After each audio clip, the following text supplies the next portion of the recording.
नमस्कार शेतकरी मित्रांनो, स्वागत आहे आपलं नवीन एका व्हिडिओमध्ये. शेतकरी मित्रांनो, सर्व शेतकऱ्यांसाठी आनंदाची बातमी आहे मित्रांनो.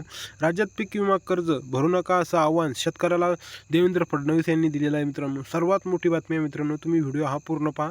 या व्हिडिओच्या माध्यमातून मी तुम्हाला का म्हणून देवेंद्र फडणवीस यांनी राज्यातील शेतकऱ्याला पीक कर्ज भरू नका असं सांगितलेलं आहे, याविषयीची सविस्तर माहिती सांगणार आहे व शेतकऱ्यांसाठी सरसकट कर्जमाफी केव्हा होणार आहे याविषयीची सुद्धा तुम्हाला माहिती आपल्या या व्हिडिओच्या माध्यमातून आपण देणार आहे. तर व्हिडिओवर तुम्ही चॅनलवर जर नवीन असाल तर चॅनलला आपल्या सबस्क्राईब करा, कारण यापुढे मी तुम्हाला शेतकऱ्यांविषयीची संपूर्ण माहिती या यूट्यूब चॅनलच्या माध्यमातून घेऊन येत असतो. मित्रांनो, महाराष्ट्राच्या राजकीय स्थितीवर नवा पाट उगवला आहे. महायुतीच्या सरकारच्या सत्तेसोबतच राज्यातील लाखो शेतकऱ्याच्या मनात एक नवीन आशा व नवीन पल्लवीत तयार झालेली आहे. विशेषतः म्हणजे कर्जमाफीच्या मुद्द्यावर शेतकऱ्याचे डोळे लागलेले आहेत. निवडणुकीदरम्यान महायुती सरकारने केलेल्या मोठ्या घोषणांमध्ये सरसकट कर्जमाफीचे वचन प्रामुख्याने होते, ज्यामध्ये आता या वचनाची पूर्तता कशी होणार याकडे सर्वांचंच लक्ष आहे मित्रांनो. शेतकऱ्यांच्या जीवनात कर्जमाफी हा अत्यंत संवेदनशील विषय आहे मित्रांनो. महायुती सरकारने यांच्या निवडणुकीच्या जाहीरनाम्याच्या स्पष्टपणे तेव्हा म्हणलं होतं की शेतकऱ्याला आम्ही सरसकट कर्जमाफी देऊ आणि 7/12 कोरा करू, असं महायुतीचे म्हणजे देवेंद्र फडणवीस यांनी एका सभेमध्ये बोललेले होते. या वचनामुळे शेतकरी वर्गामध्ये मोठा अपेक्षा निर्माण झालेली आहे मित्रांनो. विशेषतः म्हणजे छोटे आणि मध्यम शेतकरी जे वर्षानुवर्ष कर्ज ओझ्याखाली दबलेले आहे, त्यांना या घोषणेचा दिलासा मिळणार आहे मित्रांनो. त्यानंतर मित्रांनो, मुख्यमंत्री देवेंद्र फडणवीस यांना शेतकरी हिताचा ट्रॅक रेकॉर्ड पाहता त्यांच्या नेतृत्वाखाली शेतकऱ्यांसाठी सकारात्मक निर्णय होतील अशी अपेक्षा आहे.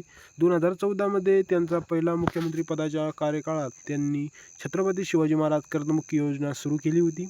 या योजनेअंतर्गत शेतकऱ्याला 1.5 लाखापर्यंत कर्जमाफी देण्यात आली होती. त्यानंतर मित्रांनो, 2019मध्ये महात्मा ज्योतिराव फुले शेतकरी कर्जमुक्ती योजना राबवण्यात गेली. त्यामध्ये शेतकऱ्याला मोठ्या प्रमाणात दिलासा देण्यात आलेला आहे.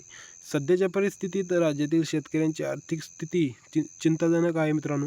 अनियमित पाऊस, नैसर्गिक आपत्ती आणि बाजारपेठेतील म्हणजे भाव व वाढते खर्चामुळे शेतकरी वर्गामध्ये मोठ्या आर्थिक संकटात सापडलेला आहे. अशाच परिस्थितीत मित्रांनो, कर्जमाफी हा त्यांच्यासाठी सर्वात मोठा जीवनदायी ठरू शकतो. या विशेषतेवर सर्व शेतकऱ्यांनी त्यांनी घोषणा देखील केलेली आहे. ज्या शेतकऱ्यांचा आजपर्यंत कोणत्याही कर्जमाफी योजनेचा लाभ भेटलेला नाही, त्यांच्यासाठी ही योजना विशेषतः महत्त्वाची ठरणार आहे मित्रांनो.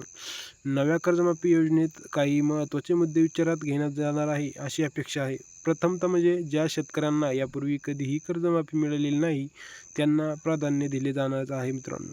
दुसरे, कर्जमाफीची प्रकृती म्हणजे पारदर्शक आणि सुलभ असावी, जेणेकरून प्रत्येक पात्र शेतकऱ्यांकडे या योजनेचा लाभ पोहोचू शकतो. तिसरे म्हणजे कर्जमाफीसोबत दीर्घकाळ शेती विकासाच्या योजनेसह विचार व्हावा, जेणेकरून भविष्यातील शेतकऱ्याला पुन्हा कर्जाची जाळ्यात अडकावं लागणार नाही. महायुती सरकार समोर आता मोठे आव्हान आहे मित्रांनो. या एक बाजू अपेक्षा पूर्ण करणं हा त्यांचा म्हणजे एक हेतू आहे. दुसऱ्या बाजूला राजकीय आर्थिक स्थितीचा विचार करणं, या दोन्ही गोष्टींमध्ये योग्य संतुलन साधणे महत्त्वाचं आहे. शेतकऱ्यांची सर्वात मोठी संख्या असल्याने कर्जमाफीची प्रक्रिया टप्प्याटप्प्याने राबवली जाणार आहे. यासाठी एक सुनियोजन कार्यक्रम आखला जाणार आहे मित्रांनो. कर्जमाफीच्या लाभार्थ्यांना त्यांचा 7/12 कोरा करण्याची घोषणा देखील केलेली आहे. यामुळे शेतकऱ्याला नव्याने कर्ज घेण्यास मदत होईल आणि शेती व्यवसायासाठी पुन्हा सुरळीत जाऊ शकतो, असं त्यांनी म्हणलेलं आहे मित्रांनो. तर मित्रांनो, याविषयीची अजून थोडक्यात माहिती आपल्या चॅनलच्या माध्यमातून तुमच्या पुढील व्हिडिओमध्ये कळणारच आहे. आजचा व्हिडिओ तुम्हाला कसा वाटला कमेंटमध्ये नक्की सांगा. जय हिंद, जय महाराष्ट्र.